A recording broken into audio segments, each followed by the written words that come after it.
칼슘, 혈압, 치매. 나이가 들수록 건강 얘기는 많이 들어보셨죠?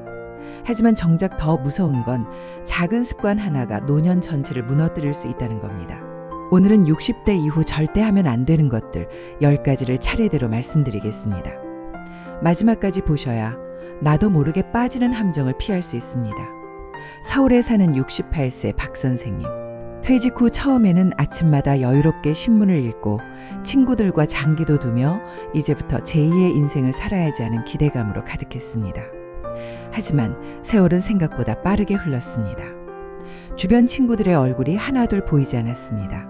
병원에 입원하거나 경제적으로 힘들어져 연락이 끊긴 경우도 있었습니다. 박 선생님은 문득 두려움이 밀려왔습니다.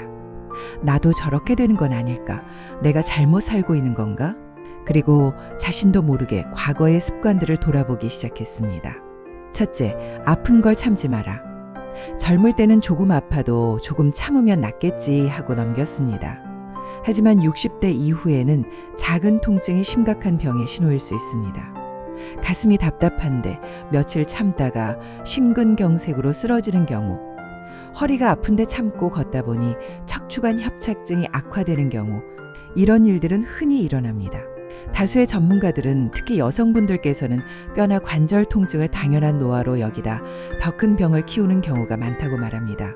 작은 신호일수록 바로 병원에 가서 확인하는 습관이 필요합니다. 둘째, 자식 며느리 흉보지 마라. 친구들끼리 모이면 꼭 나오는 얘기가 있습니다. 우리 며느리는, 우리 사위는 하면서 불평을 늘어놓는 것이죠. 처음엔 단순한 하소연처럼 들리지만 이 말이 자녀 귀에 들어가면 관계는 삐걱거리기 시작합니다. 실제로 가정상담 전문가들은 부모와 자녀의 갈등이 무심코 한 말 한마디에서 시작되는 경우가 많다고 말합니다. 특히 가까운 가족일수록 사소한 말이 깊은 상처가 됩니다. 셋째, 돈 빌려달란 말 하지 마라. 나이가 들면 누구나 돈이 더 필요해집니다. 병원비, 생활비, 예상치 못한 지출. 하지만 친구나 자식에게 돈 좀 빌려달라는 말은 관계를 흔드는 가장 위험한 한마디입니다.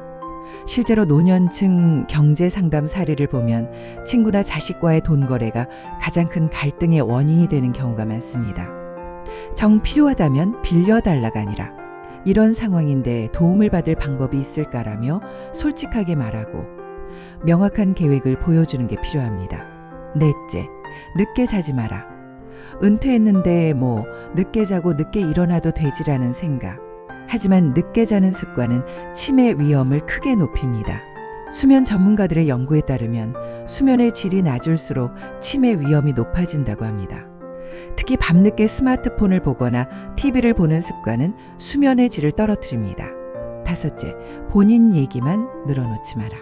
나이 들수록 대화 상대는 줄어듭니다. 그래서 기회만 생기면 하고 싶었던 말, 지난 이야기들을 쏟아내곤 합니다. 하지만 듣는 사람은 점점 지칩니다.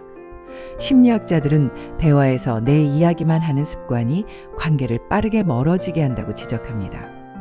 대화에서 중요한 건 내 얘기가 아니라 상대의 얘기입니다. 넌 요즘 어떻게 지내니?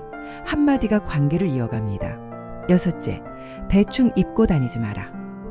나이도 있는데 뭘 꾸미냐는 생각. 하지만 깔끔하게 입는 습관은 자존감과 활력을 지켜줍니다.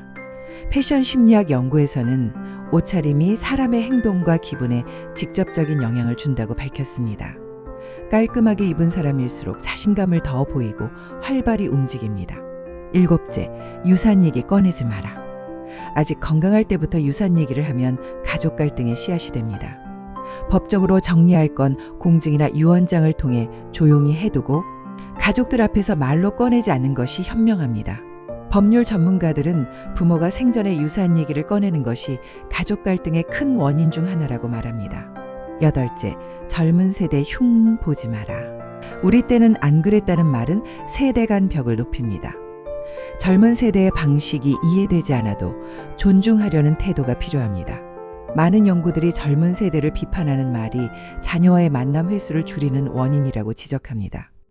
아홉째, 음식 가리게 하지 마라. 편식이 습관이 되면 영양 불균형으로 면역력이 떨어집니다. 특히 뼈 근육을 지켜주는 단백질, 비타민, 칼슘이 부족해지면 작은 병에도 쉽게 무너질 수 있습니다. 골고루 먹는 건 단순한 미덕이 아니라 건강의 필수 조건입니다. 열째, 나이 탓하지 마라. 나이 들어서 그래라는 말은 스스로를 더 늙게 만듭니다. 나이는 숫자일 뿐 태도와 습관이 진짜 나이를 결정합니다. 세계보건기구 WHO 연구에 따르면 노화에 대해 부정적으로 인식하는 사람일수록 실제로 신체적, 정신적 건강이 더 빨리 악화된다고 합니다. 이 10가지를 피하는 것만으로도 노년의 삶은 크게 달라집니다. 나이를 거꾸로 돌릴 순 없지만 습관을 바꾸면 삶의 질은 충분히 되돌릴 수 있습니다. 박 선생님은 건강강좌에서 이 이야기를 듣고 습관을 하나씩 고쳤습니다. 늦게 자던 습관을 끊고 아프면 바로 병원에 갔습니다. 대화에서는 자식 이야기보다 상대방의 이야기를 먼저 들었습니다. 불과 6개월 만에 얼굴빛이 달라졌습니다. 동네 친구들이 요즘 왜 이렇게 젊어 보이세요? 하고 물어볼 정도였습니다. 여러분, 나이 들었다고 해서 다 포기할 필요 없습니다. 하지 말아야 할 것만 피해도 인생의 후반전은 훨씬 빛나게 살 수 있습니다. 혹시 오늘 말씀드린 10가지 중 내가 하고 있는 습관은 없는지 꼭 돌아보시길 바랍니다. 그리고 오늘부터 단 하나라도 고쳐보세요. 그 변화가 쌓이면 10년 뒤 여러분의 인생은 완전히 달라져 있을 겁니다. 구독과 좋아요 누르시면 앞으로도 여러분의 삶을 지켜주는 지혜를 계속 알려드리겠습니다.